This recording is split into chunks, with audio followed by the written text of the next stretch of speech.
മുൻ മുഖ്യമന്ത്രി വി.എസ്. അച്യുതാനന്ദന്റെ ഭൗതിക ശരീരം വഹിച്ചുകൊണ്ടുള്ള വിലാപയാത്ര കെ.എസ്.ആർ.ടി.സിയുടെ പ്രത്യേക ബസ്സിൽ.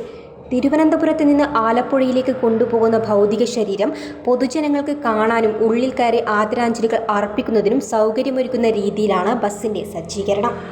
സാധാരണ കെ.എസ്.ആർ.ടി.സി ബസ്സിൽ നിന്നും വ്യത്യസ്തമായി ഗ്ലാസ് പാർട്ടീഷനുള്ള JN 363 AC ലോ ഫ്ലോർ ബസ്സാണ് വി.എസ്. അച്യുതാനന്ദന്റെ അന്ത്യയാത്രയ്ക്കായി തിരഞ്ഞെടുത്തിരിക്കുന്നത്. KL 15A 407 ആണ് ബസ്സിന്റെ നമ്പർ. വി.എസിന്റെ ചിത്രങ്ങൾ ഉൾപ്പെടുത്തി പുഷ്പങ്ങളാൽ അലങ്കരിച്ച വാഹനമാണ് ഒരുക്കിയിരിക്കുന്നത്. കുറച്ച് സീറ്റുകൾ ഇളക്കി മാറ്റി ചുവന്ന പരവതാനി വിരിച്ചിട്ടുള്ള ബസ്സിൽ ജനറേറ്റർ, ഫ്രീസർ തുടങ്ങിയ സൗകര്യങ്ങളുമുണ്ട്. ആലപ്പുഴയിലേക്കുള്ള വിലാപയാത്രയ്ക്ക് കെ.എസ്.ആർ.ടി.സി ബസ്സിൽ സാരഥികളാവുന്നത് തിരുവനന്തപുരം സെൻട്രൽ ഡിപ്പോയിലെ TP പ്രദീപും വികാസ് ഭവൻ ഡിപ്പോയിലെ K. ശിവകുമാറുമാണ്. പ്രധാന ബസ്സിനെ അനുഗമിക്കുന്ന രണ്ടാമത്തെ ബസ്സിന്റെ ഡ്രൈവർമാർ സിറ്റി ഡിപ്പോയിലെ H. നവാസും പേരൂർക്കര ഡിപ്പോയിലെ വി. ശ്രീജേഷുമാണ്. വിസ്മയ ന്യൂസ്, തിരുവനന്തപുരം.